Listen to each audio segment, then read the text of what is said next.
अजीज़ तलबा, कैसे हैं आप? आज हम देखेंगे इसी मैट्रिक्स के हवाले से नेक्स्ट जो हमारा टॉपिक है कि इक्वल मैट्रिक्स। तो इक्वल मैट्रिक्स कब होते हैं, तो उसके लिए सबसे पहले उसका थोड़ा सा डिफाइन उसका देख लेते हैं। तो अगर दो मैट्रिक्स आपके पास आ रहे हैं ए और बी, तो वो कब इक्वल हो सकते हैं? उनके इक्वल होने के लिए मैं आपके पास लिखता हूँ आपके पास। मसलन जैसे हमारे पास एक ए मैट्रिक्स है, इसको हम 1 2 3 और 4 लिख लेते हैं। एक बी मैट्रिक्स है, इसको भी हम 1 2 3 और 4 लिखते हैं। ठीक है, ये दो मैंने लिख दिए हैं, सेम ही एक तरह के आपको नज़र आ रहे होंगे। अब इक्वल होने के लिए क्या इनका शराइत है हमारे पास, या किन चीज़ों को हम देखेंगे कि ये इक्वल हैं। तो सबसे पहले order of a matrix, column का जो मर्तबा देखा जाएगा, कॉलम का मर्तबा। अगर उनका मर्तबा एक जैसा होगा, दोनों मैट्रिक्स का मर्तबा एक जैसा होगा, तो हम कहेंगे कि वो इक्वल है।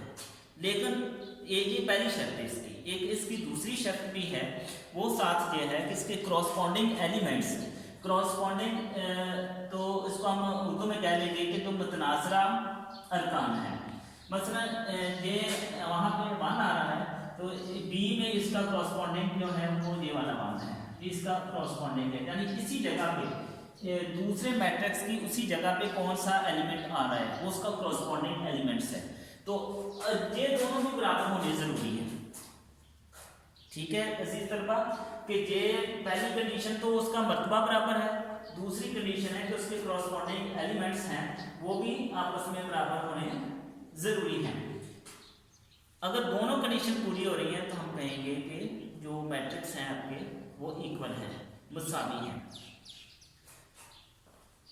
तो मैं लिख देता हूँ आपका कि पहली कंडीशन है कॉलम का मर्तबा और दूसरी है मुतनाज़रा अरकान बराबर।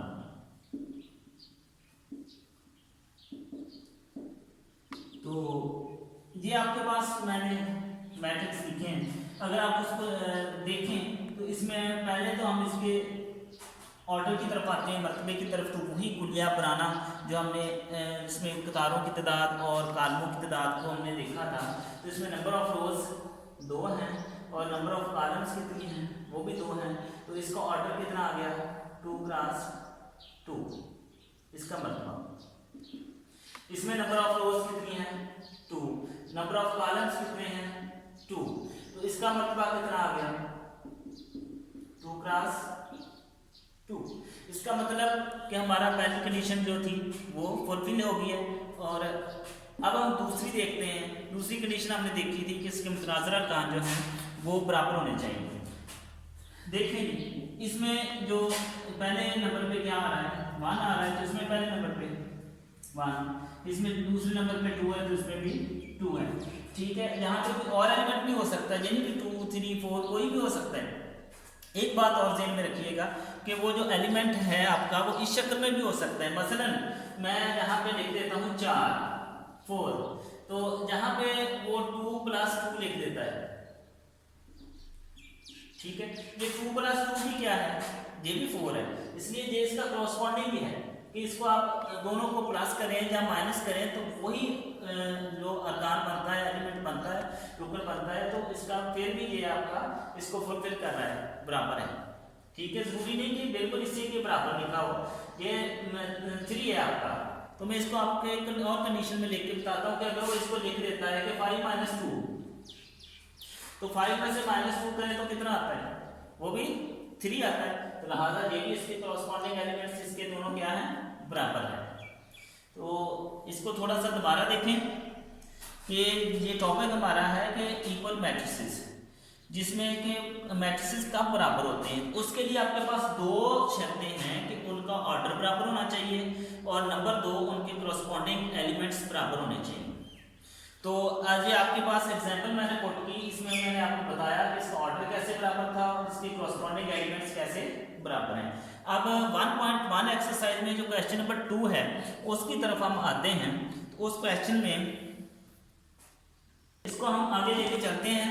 तो हमारे पास जो क्वेश्चन है उसको हल करने की कोशिश करते हैं। अब ये आपके पास 1.1 एक्सरसाइज है और उसका क्वेश्चन नंबर है 2 कि which of the following matrices are equal. इसमें ए जो पहला क्वेश्चन लिखा हुआ है ना वो है ए और यहाँ पे लिखा हुआ है 3।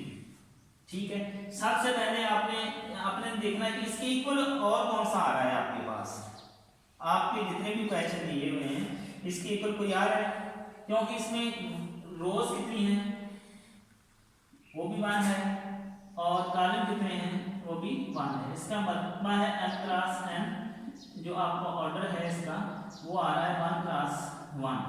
अब इसमें 1 क्रॉस 1 में किसी कोई और आ रहा है तो सी पे चले जाएं। सी पे चले जाएं तो आपके पास ये लिखा हुआ है 5 माइनस 2। 5 माइनस 2 तो 5 में से माइनस 2 करें तो कितना बनता है वही आ जाएगा आपके पास 3 करेंगे तो 3 का 1 + 1 आ जाएगा। इसका मतलब जो आपका a है वो इक्वल है किसके c के। a किसके इक्वल है c के। अब इसकी तरफ आते हैं b वाला जो आपका क्वेश्चन है।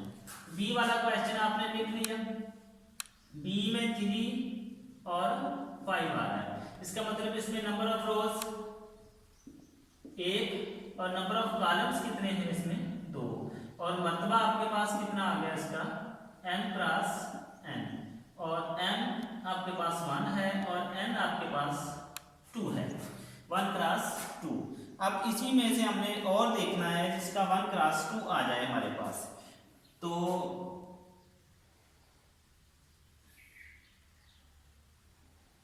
i वाले पे चले जाएं, जो नंबर ऑफ i ये आपके पास आ जाएगा 3, ये 3 + 2 लिखा हुआ है तो